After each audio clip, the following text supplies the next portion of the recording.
In the grand theater of history, few dramas are as compelling as the clash for a crown. It's not just about power. It's about legacy, ambition, and the deep, often bitter rivalries that shape the fate of nations. Today, we're diving into one of the most epic royal showdowns of all time, a tale of two men, bound by blood but divided by destiny, each believing they were born to rule. This isn't just a dusty old story. It's a high-stakes game of thrones that really happened.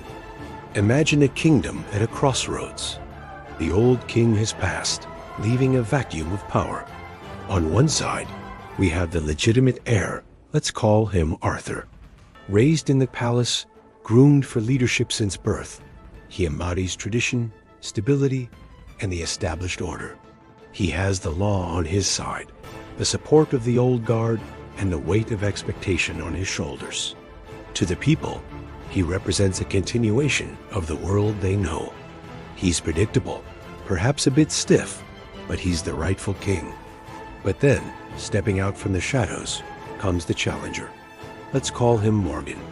He might be a cousin, a half-brother, or even a celebrated general with a distant royal claim. Morgan is everything Arthur is not.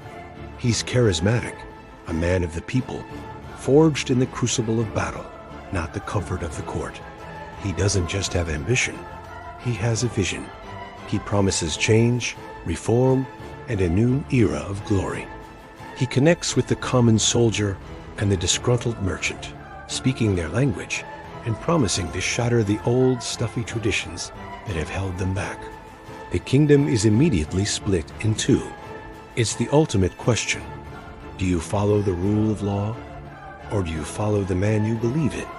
Arthur's supporters see Morgan as a dangerous usurper, a reckless gambler willing to plunge the realm into civil war for his own selfish desires.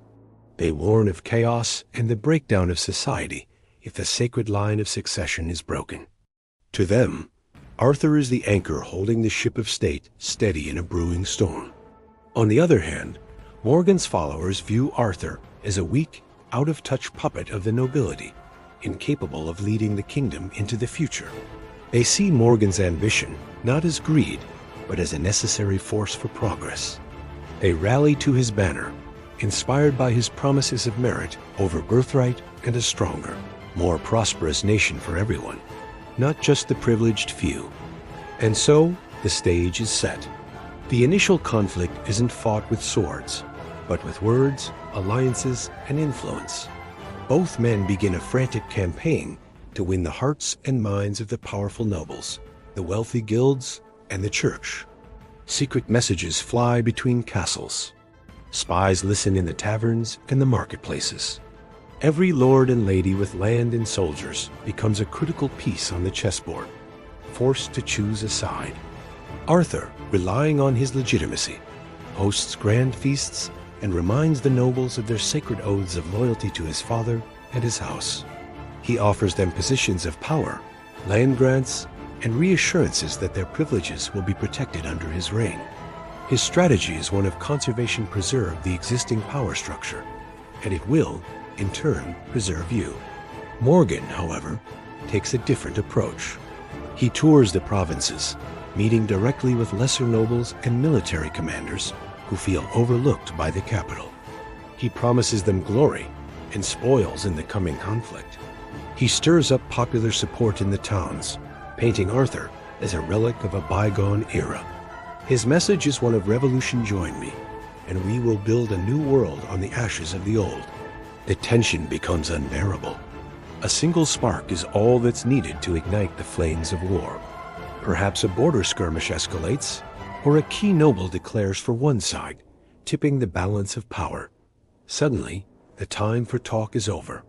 Banners are raised, armies are mustered, and brother prepares to fight brother.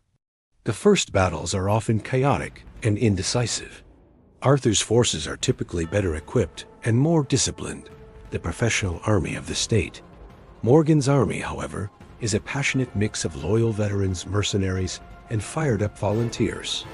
They are less predictable and led by a commander who has spent his life on the battlefield. We see incredible moments of heroism and betrayal. A brilliant flanking maneuver by Morgan might win a key victory against the odds, inspiring more to join his cause. But then, Arthur's wealth might allow him to hire a massive mercenary company, turning the tide back in his favor.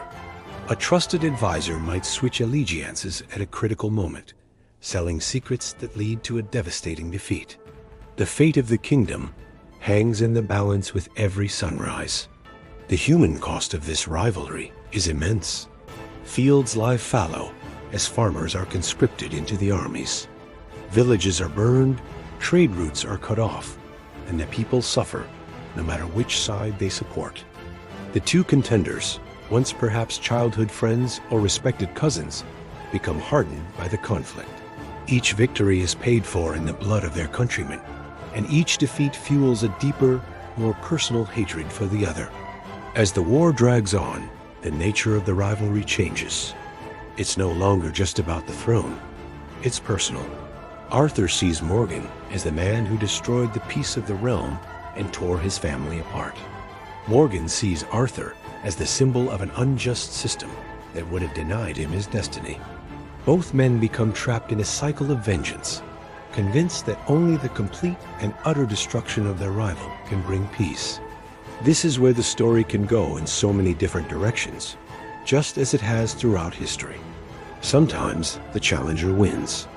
Morgan, through brilliant military strategy or sheer force of will, captures the capital, and Arthur is either exiled or executed. A new dynasty begins.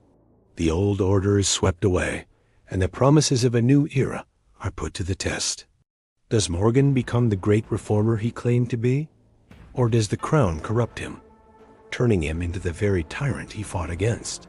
In other versions of this story, the rightful heir prevails. Arthur, learning from his early mistakes, becomes a stronger, more capable leader. He rallies his loyalists, wins a decisive final battle, and secures his throne. Morgan is defeated, a tragic figure remembered either as a traitor or a failed hero. Arthur then has the difficult task of healing a fractured kingdom, reconciling with his former enemies, and rebuilding from the ashes of civil war. And sometimes there is no clear winner. The war drains both sides, leading to a stalemate. The kingdom might fracture into smaller warring states. Or, in a rare twist, the rivals are forced to negotiate a truce, perhaps dividing the kingdom or agreeing to a marriage alliance to unite their claims. But the scars of the rivalry remain, poisoning the political landscape for generations to come.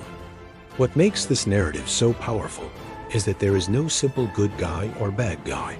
From one perspective, Arthur is the lawful king defending his realm from a power-hungry rebel.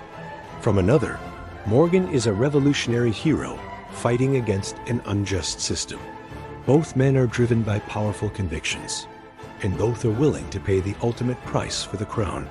Their story reminds us that history is often written by the victor, and the line between a traitor and a king can be as thin as the edge of a sword.